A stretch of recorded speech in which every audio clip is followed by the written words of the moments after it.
But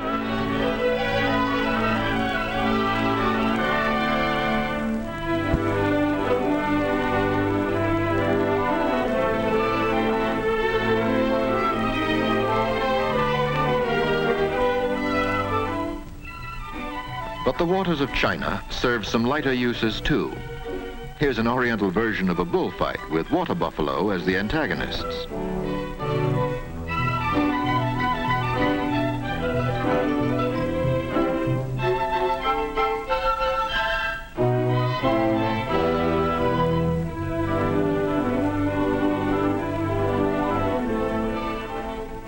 The only danger points in this fray seem to be the toes of the fight fans.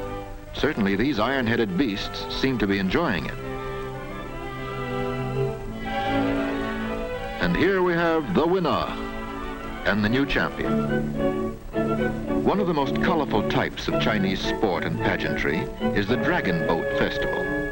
The history of this goes back to ancient times, and various stories seek to explain its origin. One popular version says that a renowned poet-statesman drowned himself in the river as a protest against corrupt government, and his friends set out in their boats to recover his body. Each year, on the anniversary of his death, they went to the river again to call up his spirit to witness that they were true to the cause for which he died. But today, the Dragon Boat Festival survives as a race between long canoes, some of them manned by as many as 70 men. Each community along the river has its entry, and the townsfolk come along to cheer the competitors.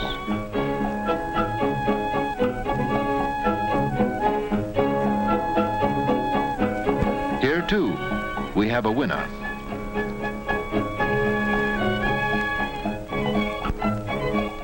But sometimes, the rivers of China turn unkind, and the disaster of flood visits the countryside.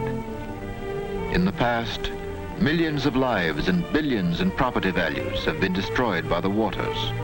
But in the future, modern engineering will control these rivers for the safety and the service of the people. This is just another of the many big tasks of peacetime for which the government and people are now preparing, even while they carry on the long, bitter struggle for freedom.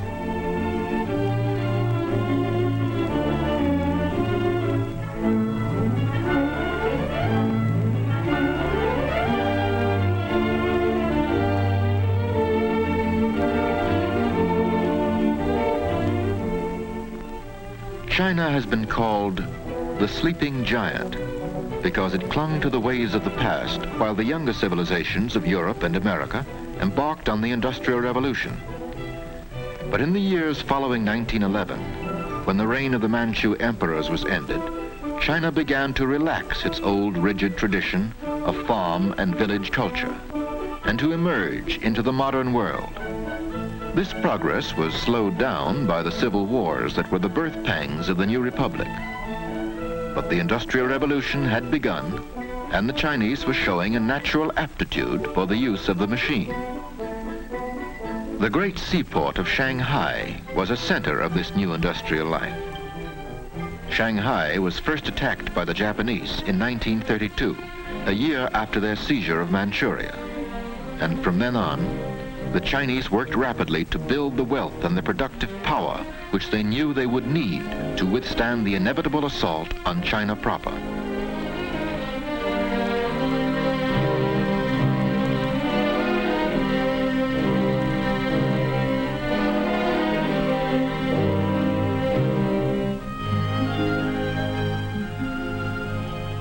On the home front, handsome residential sections like this were constructed. Modernization was cut swiftly in every phase of life, particularly in the larger cities along the seacoast. Strange new scenes for ancient China. Public health clinics were opened. The best of modern medicine came to China and was welcomed by government and people. Popular education was spreading. Young China was going to school. James Yen, who had studied in America and gone home to China, started his great mass education movement. Working with the government, he devised a sort of basic Chinese from his country's complicated picture language. And even young children found they could master this. After they learn the shapes of the characters, the actual writing is greatly simplified. This pretty little girl seems to be having no trouble. China was building strong minds and strong bodies, aware of the importance to the nation of a vigorous and informed youth. Here's a young fellow who means business.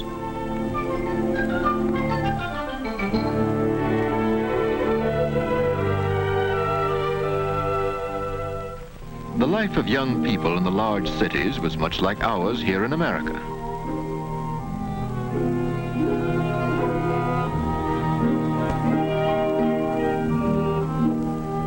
It was for China a renaissance, a swift but ordered march into the modern world, a remarkable achievement for a people that had always held the ways of the past in deepest reverence.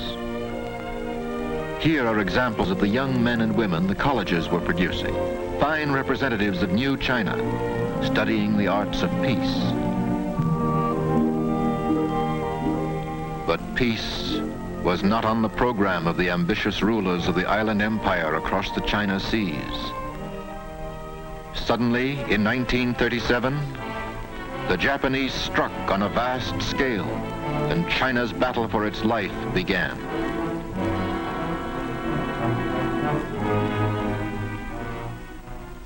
Then, different scenes.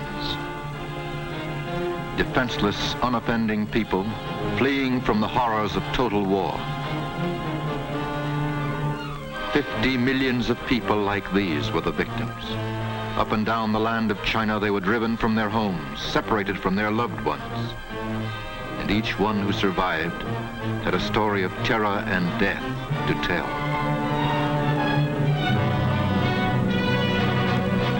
Those who escaped were the lucky ones.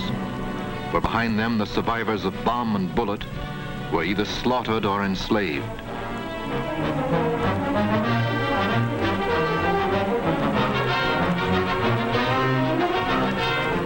China had so many Coventrys, so many Lieditzes, that had long ago lost count of them.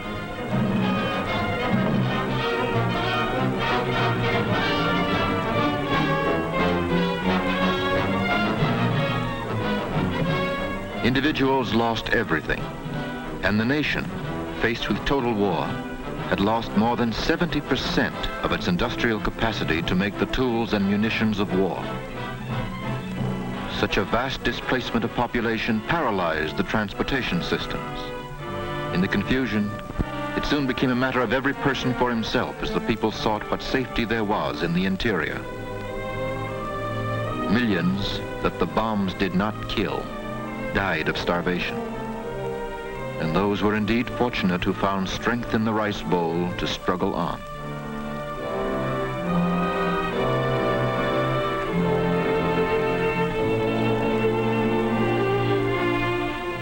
These are China's orphans, the orphans of the war. Many thousands of them today are in the friendly haven of the orphanages supported through United Relief.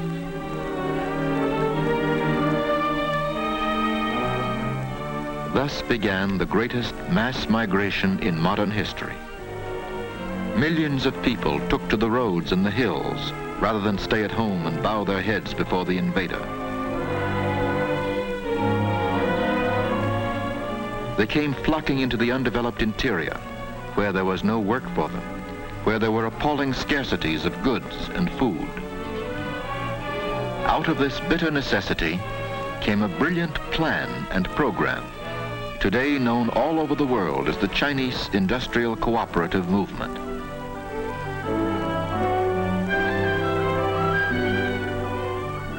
Here, the refugees register for food and a job in the workshops. The cooperatives set up their first meager equipment in small units in the walls of cities, in caves in the hills, under trees, or wherever shelter could be found from the weather and from roving Japanese bombers. Often they had to use century-old methods for lack of modern tools. thousands of women rallied to spin and weave army blankets for the soldiers in the field. Out of occupied areas, guerrilla soldiers and workers spirited tools and materials to the cooperative factories.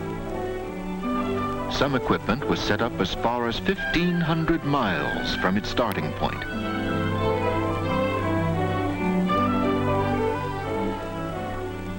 Soon new types of machines were produced that could be used by the cooperatives under emergency conditions.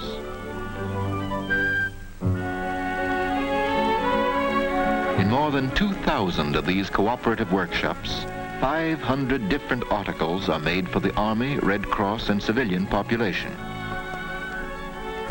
Thus, many refugees of China who had lost everything, even hope itself, were blessed with the gift of work and the chance to help their country win its fight for freedom.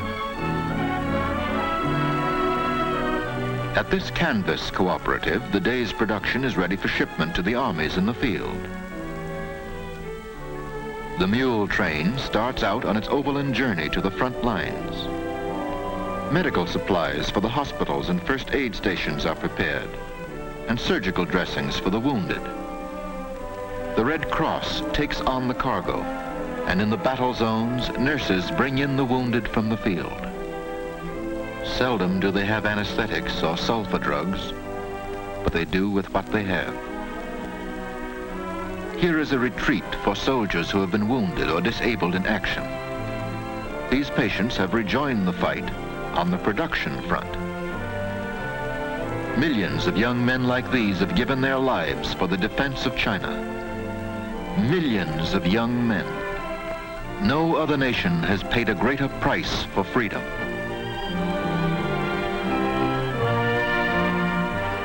The faces of fighting China.